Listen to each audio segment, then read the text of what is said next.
മുമ്പ് നമ്മൾ ഗോപകുമാർ സാറിനോട് ചോദിച്ചതാണ് ശ്രീ നരേന്ദ്രമോദിയുടെ പ്രചാരണ രീതി.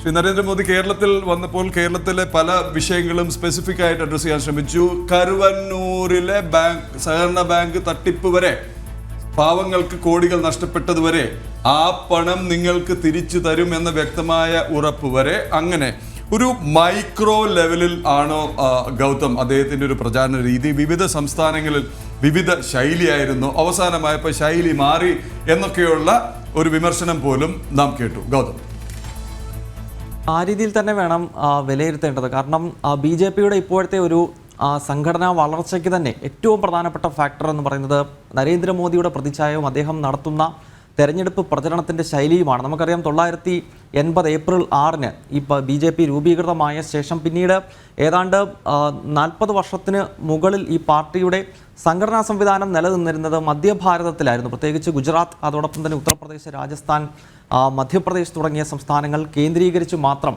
നിലനിന്നിരുന്നൊരു പാർട്ടി ഇന്ന് കശ്മീർ മുതൽ കന്യാകുമാരി വരെയും അതോടൊപ്പം തന്നെ അങ്ങ് വെസ്റ്റ് മുതൽ നോർത്ത് ഈസ്റ്റ് വരെയുള്ള ഭാഗങ്ങളിലും BJP അവരുടെ സംഘടനാ സംവിധാനം ഇന്ന് കാണുന്ന നിലയിൽ വളർത്തിയതും ഏതാണ്ട് 18 സംസ്ഥാനങ്ങളിൽ ദേശീയ തലത്തിൽ ലോക്സഭയിലും രാജ്യസഭയിലും ഒറ്റയ്ക്ക് കേവല ഭൂരിപക്ഷത്തോടെ ഇരിക്കുന്നു.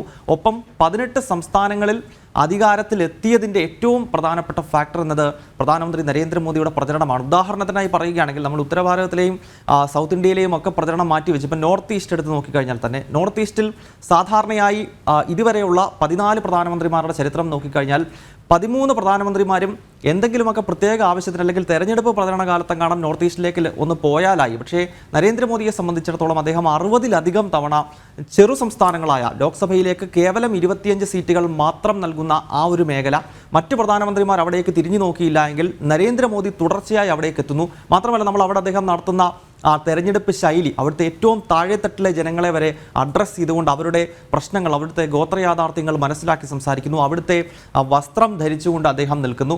ഒപ്പം ഓരോ സോണിലും രാജ്യത്തിൻ്റെ ഓരോ ഘട്ടങ്ങളിലും എത്തുമ്പോൾ, ഓരോ സ്ഥലങ്ങളിലും എത്തുമ്പോൾ അവിടുത്തെ ജനങ്ങൾ നേരിട്ടുകൊണ്ടിരിക്കുന്ന പ്രശ്നങ്ങൾ അല്ലെങ്കിൽ അവിടുത്തെ രാഷ്ട്രീയ വിഷയങ്ങൾ, നേരത്തെ സൂചിപ്പിച്ചതുപോലെ കേരളത്തിലെത്തുമ്പോൾ കരിവന്നൂർ ഉൾപ്പെടെയുള്ള വിഷയങ്ങൾ എടുത്തു കാട്ടുന്നു. മുൻപ് ശബരിമല വിഷയത്തിൻ്റെയൊക്കെ സമയത്ത് അദ്ദേഹം കേരളത്തിൽ പത്തനംതിട്ടയിൽ സംസാരിക്കുമ്പോൾ സ്വാമിയെ ശരണമയ്യപ്പ എന്ന് വിളിക്കുന്നു. അപ്പോൾ ഈ രീതിയിലുള്ള ഒരു തെരഞ്ഞെടുപ്പ് ശൈലി, ഒന്ന് നരേന്ദ്രമോദി എന്ന നേതാവ് നടപ്പാക്കിയ വികസനവും അദ്ദേഹം മുന്നോട്ട് വെക്കുന്ന വിചാരധാരയും ഒക്കെ മാറ്റിവെച്ചു കഴിഞ്ഞാലും അദ്ദേഹത്തിൻ്റെ പ്രസംഗ ശൈലിയും ഒരു വ്യക്തി എന്ന നിലയിൽ നരേന്ദ്രമോദിയോട് ഭാരതത്തിലെ ജനങ്ങൾക്ക് തോന്നുന്ന ആ ഒരു വലിയ തോതിലുള്ള മതിപ്പ്, അത് തീർച്ചയായും BJPയുടെ സംഘടനാ സംവിധാനത്തെ വളർത്തുന്നതിലും ഏറ്റവും പ്രധാനപ്പെട്ട ഒരു ഫാക്ടർ തന്നെയാണ്.